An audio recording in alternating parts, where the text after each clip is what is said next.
नाज़रीन अस्सलामु अलैकुम वरहमतुल्लाहि वबरकातुहू। इस्तकबाल है आपका हमारे इस चैनल पर।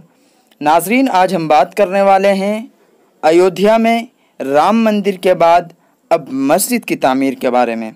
तो नाज़रीन, अयोध्या में राम मंदिर के संग बुनियाद के बाद अब उत्तर प्रदेश सुन्नी मरकज़ी वक्फ बोर्ड भी मस्जिद की तामीर के लिए एक्शन में नज़र आ रहा है।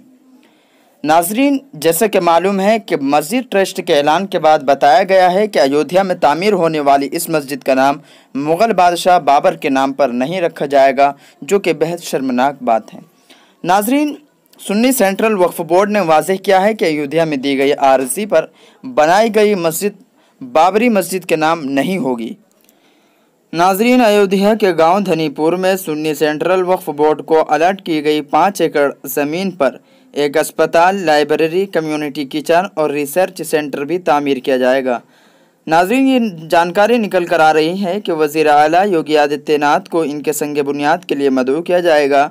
ये मालूमात मस्जिद की तामीर के लिए मुरत्तब हिंद इस्लामी के सेक्रेटरी तर्जुमान अतहर हुसैन ने दी। नाज़रीन, उन्होंने कहा है कि वज़ीर आला न सिर्फ बुनियाद रखने आएंगे बल्कि इनकी तामीर में भी मदद करेंगे। नाज़रीन, क्या वज़ीर आला मस्जिद का संग बुनियाद भी रखेंगे? इसके जवाब में हसीन ने कहा कि फ़लसफ़ा इस्लाम के 4 अहम नज़रिए हैं। इन सब के मुताबिक मस्जिद के संग बुनियाद का कोई इंतज़ाम नहीं है। उन्होंने कहा कि बाबरी मस्जिद के बाद अयोध्या में मौजूदा मस्जिद के नाम रखने का कोई ख्याल नहीं है। उन्होंने कहा कि मस्जिद नबवी यानी सऊदी अरब में मस्जिद मदीना और कुछ दीगर मसाजिद के अलावा दीगर मसाजिद के नामों से ज़्यादा फ़र्क नहीं पड़ता। अल्लाह की नज़र में मस्जिद में सजदा करना अहम है। अतहर हुसैन ने कहा है कि फाउंडेशन का दफ्तर लखनऊ में 12 से 10 दिन में काम शुरू कर देगा। उन्होंने बताया कि अयोध्या के ज़िले मजिस्ट्रेट ने मस्जिद के लिए 5 एकड़ ज़मीन हमारे हवाले कर दी है, उसके कागजात भी मिल गए हैं।